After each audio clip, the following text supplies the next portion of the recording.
أعوذ بالله من الشيطان الرجيم بسم الله الرحمن الرحيم.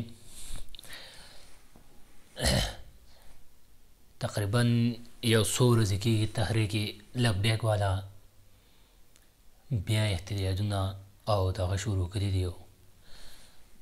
حالات ډېر زیات کنې حکومت رینجز 2 میاشتو لپاره رینجز پنجاب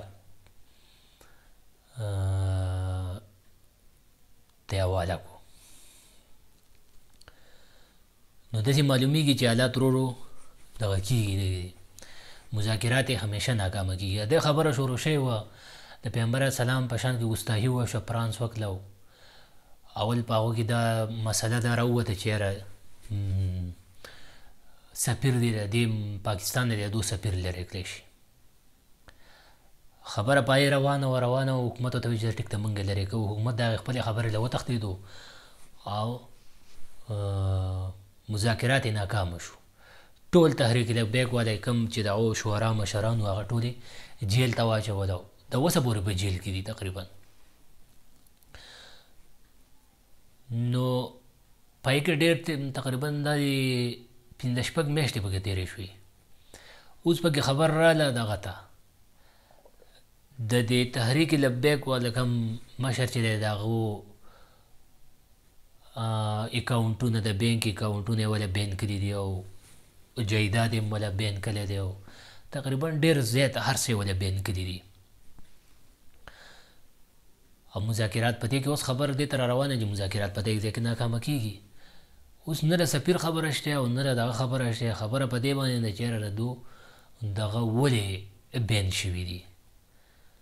نو زه به یې زموږ دغه ته دا دی حکومت ته دا درخواست دی چې یاره کم جایز مطالبات دي نو هغه دې تحریک لبیک والا ومنلی شي، ځکه چې تحریک لبیک والا صرف او صرف د پیغمبر اسلام په شان کې ګستاهي شوی و او په هغې باندې راوتي و. په بل هېڅ څه باندې هم نه دي راوتي، نه په مهنګایي راوتي دي، نه په نور څه باندې راوتي دي، نه په دې باندې راوتي چې یاره مونږ په الیکشن کې حصه لو زموږ څه داندې شوې ده او زموږ په صرف په یوه خبره باندې راوتي چې د پیغمبر اسلام په شان کې ګستاهي شوې ده. موږ په دغې خبره باندې ټول اسلام آباد یې جام کړی او درنه و. په هغې په بدله کې د هغو د مشر جایداد بین شو، اکاونټونه بین کېږي. نو به یې په دې باندې خو دا خو ناجایز دغه دی چې یاره ته زه د پیغمبر اسلام په دغه باندې راوځم او ته بیا زما جایداد هم بین کړې او هر څه بند کړې.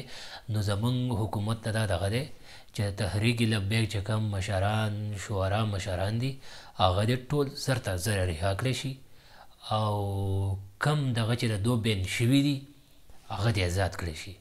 ځکه چې دا جایز مطالبات دي، دا ناجایزه نه دي. او اوس خو ته د سفیر خبره نه کوي چې سفیر وباسه یا دغه وکړه، ته فرانس سره تعلقات پرېږده او یا دغه پرېږده. اوس خو دغه خبره دی چې موږ د دې په پیغمبر اسلام د شان په دغه کې راوتي وو، په شان کې ګستاهي شوې وه، د هغې خلاف راوتي وو د فرانس او تا د هغې په بدله کې د ما هر څه بین کړه.